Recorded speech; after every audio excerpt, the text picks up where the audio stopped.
ఇవాళ AP CM Jagan పర్యటిస్తున్నారు. ఈ సందర్భంగా 1500 కోట్ల రూపాయలతో పలు అభివృద్ధి పనులకు శంకుస్థాపన చేయనున్నారు. అయితే సీఎం జగన్ 10 గంటల 30 నిమిషాలకు ఎయిర్పోర్ట్ చేరుకొని అక్కడి నుంచి హెలికాప్టర్లో 10 గంటల 45 నిమిషాలకు Madhurawada IT hills road number 3 వద్ద చేరుకుంటారు. స్థానిక ప్రజా ప్రతినిధులతో ఇంటరాక్ట్ అవుతారు. అక్కడి నుంచి రోడ్డు మార్గంలో 11 గంటలకు రాడిసన్ బ్లూ రిసార్ట్ కు చేరుకుంటారు. విజన్ విశాఖ పేరిట నిర్వహించే సదస్సులో వివిధ రంగాల వాణిజ్య పారిశ్రామికవేత్తలతో సమావేశమవుతారు. అక్కడి నుంచి 12 గంటల 35 నిమిషాలకు బయలుదేరి PM Palem Vizag convention hall కు చేరుకుంటారు. అక్కడ భవిత స్కిల్ డెవలప్మెంట్ సీడాప్ ఆధ్వర్యంలో ఉపాధి పొందిన యువతతో సమావేశమవుతారు. అనంతరం విశాఖ ఎయిర్పోర్ట్ కు చేరుకొని 2 గంటల 30 నిమిషాలకు విమానంలో గన్నవరం ఎయిర్పోర్ట్ కు బయలుదేరతారు సీఎం జగన్.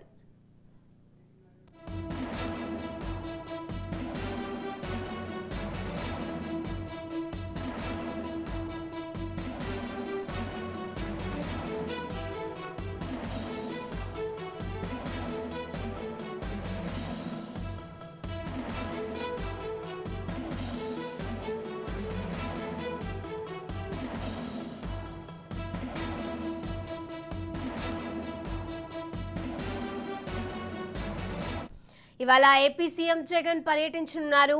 ఈ సందర్భంగా 1500 కోట్ల రూపాయలతో పలు అభివృద్ధి పనులకు శంకుస్థాపన చేయనున్నారు. అయితే సీఎం జగన్ 10 గంటల 30 నిమిషాలకు ఎయిర్పోర్ట్ కు చేరుకొని అక్కడి నుంచి హెలికాప్టర్లో 10 గంటల 45 నిమిషాలకు Madhurawada IT hills road number 3 వద్ద చేరుకుంటారు. స్థానిక ప్రజా ప్రతినిధులతో ఇంటరాక్ట్ అవుతారు. అక్కడి నుంచి రోడ్డు మార్గంలో 11 గంటలకు రాడిసన్ బ్లూ రిసార్ట్ కు చేరుకుంటారు. విజన్ విశాఖ పేరిట నిర్వహించే సదస్సులో వివిధ రంగాల వాణిజ్య పారిశ్రామికవేత్తలతో సమావేశమవుతారు. అక్కడి నుంచి 12 గంటల 35 నిమిషాలకు బయలుదేరి PM Palem Vizag convention hall కు చేరుకుంటారు.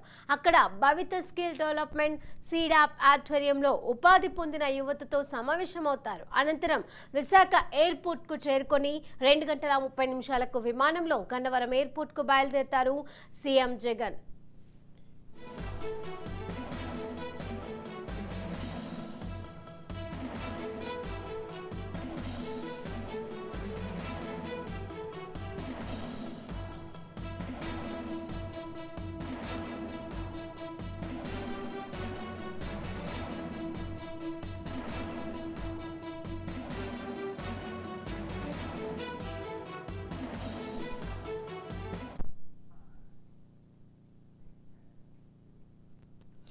AP CM YS Jaganmohan Reddy పర్యటనకు సంబంధించి మరిన్ని అప్డేట్స్ మా ప్రతినిధి శ్రీరామ్ అందజేస్తారు. శ్రీరామ్.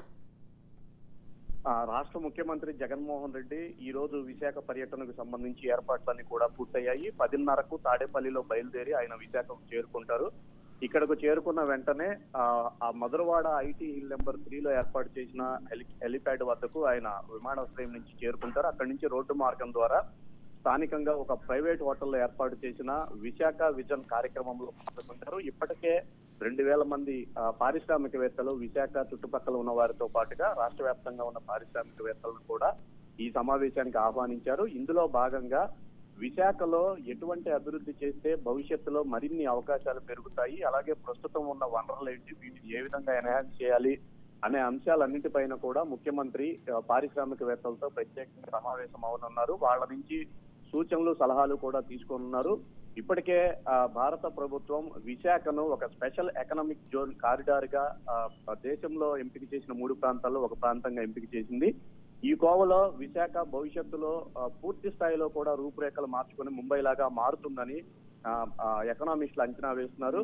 దీన్ని అందిపుచ్చుకోవాలనే ఉద్దేశంతో రాష్ట్ర ప్రభుత్వం కూడా ఈ భారీ కార్యక్రమానికి శ్రీకారం చుట్టింది. భవిష్యత్తులో విశాఖను మొత్తం ఏపీకే ఒక డెస్టినీ సిటీగా మార్చాలనే తలంపుతో ఈ కార్యక్రమాన్ని ఏర్పాటు చేశారు.